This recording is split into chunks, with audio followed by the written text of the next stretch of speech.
Welcome to the third dimension.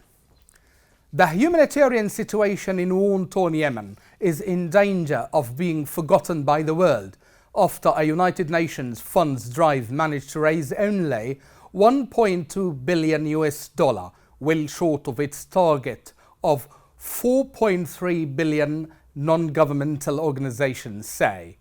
Reaching funding targets has always been challenging, but the difference now is that the Ukraine-Russia conflict has driven up fuel and food prices. Relief efforts have also been diverted to the recent twin earthquakes in Turkey and Syria, thus putting about 20 million Yemenis at the risk in 2023. To elaborate more on the humanitarian crisis and role that the international organizations play in easing the suffering of war-affected Yemenis, join me from Aden, Angela Wells. Angela is the Media and Communication Officer for the International Organization for Migration in Yemen. Welcome to the third dimension, Angela. Thank you so much for having me. Thank you. If we may begin, Angela, our conversation by asking, there are a number of what we call international aid agencies working on the ground in Yemen. And one of these agencies is your organization, which is the International Organization for Migration. Would you at the start tell me and my audience, what does your organization do specifically to help war-affected Yemenis? Yeah, sure, of course. So yeah, I'm here in Aden with the International Organization for Migration, and we're an international relief organization that has been operating in Yemen for almost 30 years. And our main focus and populations that we try to serve are people on the move. So that includes people displaced by conflict, people who've been moving because of climate change. It includes migrants that pass through countries that are in need of humanitarian assistance. And so this is the main population group that we're also seeking to serve here in Yemen. We're one of the UN agencies with the largest presence on the ground. We have significant operations in Mocha, in Marib, in Aden, and in Sana'a, in areas around Sana'a, and as well as in Laj. So we reach populations in many areas where there might not be a lot of other presence from humanitarian operations, and where there's large amounts of displacement, high amounts of people in very desperate need.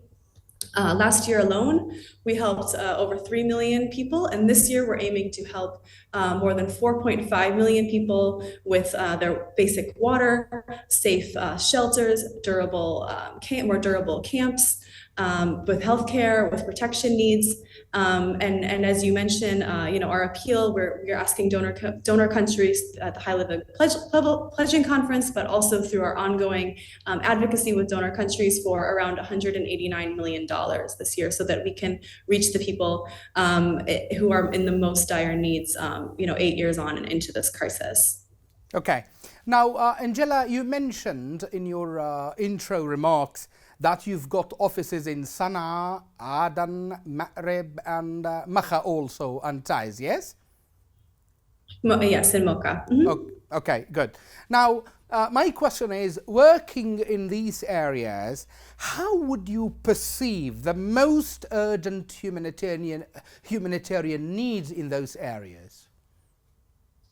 Yeah, so our programming, it is very versatile. It's very widespread. On the one hand, we're focusing on immediate humanitarian relief. So this is relief that makes sure that somebody who needs urgent health care can come to one of our mobile clinics and maybe have become healed from a wound that they have or an infection, receive a vaccination. That's super crucial. It also means in trucking in water, managing sites, providing shelters, so things that people need in the immediate term to survive to the next day or to the next week. But also importantly, it requires funds to run more durable programming. We call it transition and recovery programming, which means that we can help rehabilitate schools, we can help rehabilitate hospitals, we can reform water networks. And this means that in areas where many maybe have been affected by an influx of people who've been displaced by the conflict. Maybe they don't have the infrastructure or the services to really sustainably keep mass amounts of people, with the proper services that they need. That we can come in and support authorities and support local communities to make sure that these basic services are improved and are sustainable, and that helps not only people who've been displaced, but also the host communities who open their doors and welcome so many people in need. So our programming really does try to do both, and it's why this funding that we're calling for is so crucial, so that we can continue to do both at the same time. Okay, so in terms of needs, again, Angela, basic or urgent humanitarian needs, okay, are there areas in which needs are really or a real priority than other areas, or you just look at them with the same angle? And the areas in the country where we are working tend to be places where there's high amounts of displacement or high amounts of migrants. So we're looking at places where people are in need because of their mobility and because of the fact that, if you're displaced in Yemen, you've probably been displaced before. Of the 60,000 people who were displaced last year alone, many of them, it was for the fourth time or it was for the fifth time. So these are families who already lost everything and then lost everything again and then again. And so us being able to operate in areas, the areas that we choose are often in locations where people are very mobile and where people are starting over. So that's how IOM is the International Organization for Migration works, and of course other UN agencies are going to places where there might be more food insecurity or more health needs depending on their priorities. But our focus right now is on people who've been affected by displacement and migrants who are coming from the Horn of Africa, who are some of the most vulnerable people in the country. Okay. Now, perhaps also you talked about the donors conference, etc. And every now and then, Angela, we hear about the United Nations calling for a donor conference on Yemen, etc.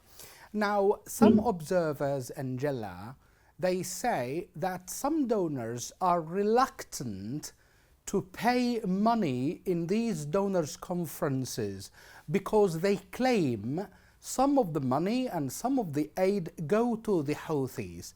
And before I get your reaction, Angela, let us bring a UN expert, a UN former expert in Yemen, Fernando Carvajal. Let's listen to what he says and then we can react, okay?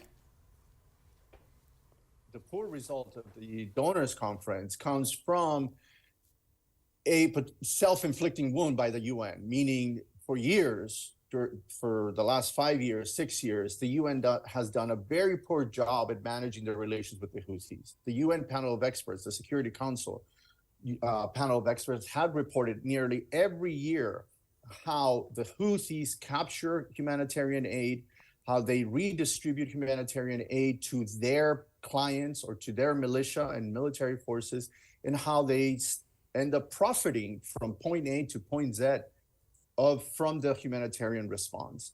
So the international community is very concerned that out of every dollar, 40 cents could go to the Houthis.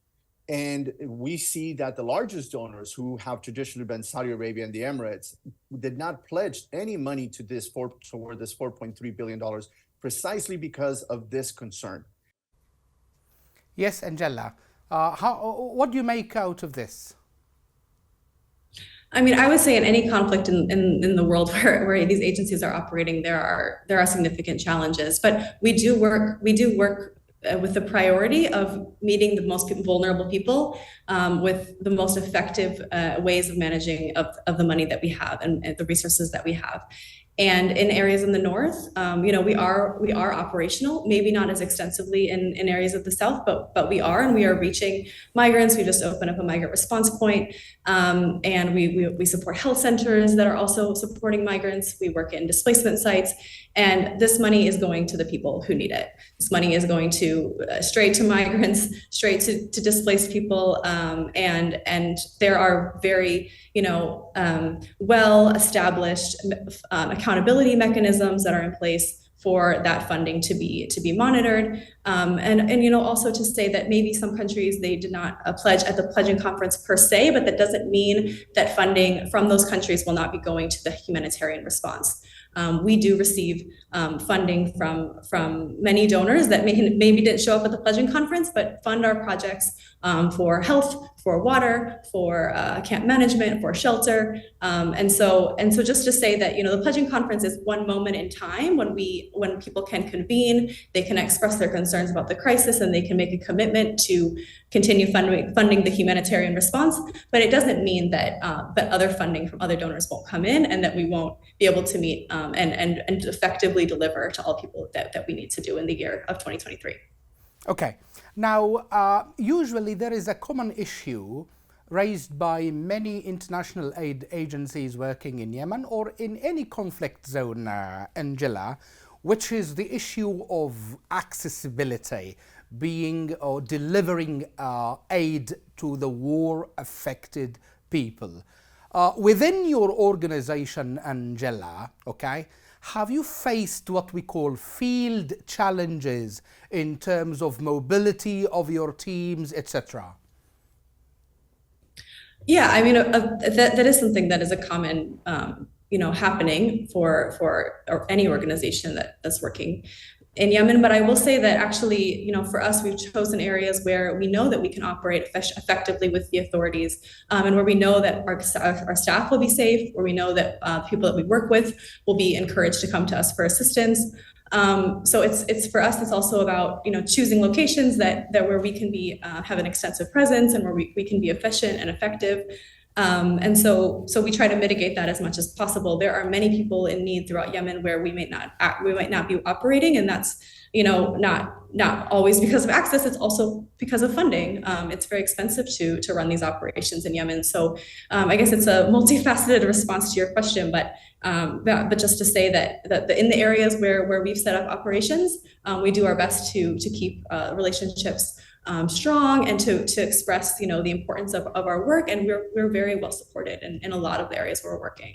Okay, in the same point, Angela, I had an interview with a UN expert also, who said that international aid, there is a problem that international aid does not go to Aden with the same size and quantity that the aid goes to Sana'a and other areas. How do you assess this kind of claim, Angela? Well, I mean, I can only speak again for the International Organization for Migration. Yes. Our programming that is in Sana'a and that is in Aden, because these are major transit points of migrants, it mainly focuses on migrants who are coming from the Horn of Africa, and it is extensive in both locations. We have migrant response points in both locations, where migrants can come to register for assistance. We offer voluntary humanitarian return flights for migrants who wish to go home out of both locations. We support health center clinics in both locations. So for us, our programming, is again based on where people are coming to us for help, and it operates in both places. Yes, of course, we will talk about African migrants intensively in the next point. And talking about it, Angela, that is the issue of African migrants flooding into Yemen. And we understand that in the past, perhaps they needed a shelter, but during a conflict, most of these African migrants, they just want to go to perhaps other Gulf countries like Saudi Arabia, etc. They want to pass through Yemen to other Gulf countries. Now, in terms of African migrants in particular, what has your organization done in order to help this kind of people? Yeah, so I mean, it's an immense challenge for us. We saw in 2022 around 73,000 migrants from the Horn of Africa who've come to Yemen. Many are seeking to go onwards to other countries in the Gulf to find work. They're coming without, with maybe a bit too much trust in the smugglers. They believe that the trip will be easy. They are not aware of the extent of the conflict.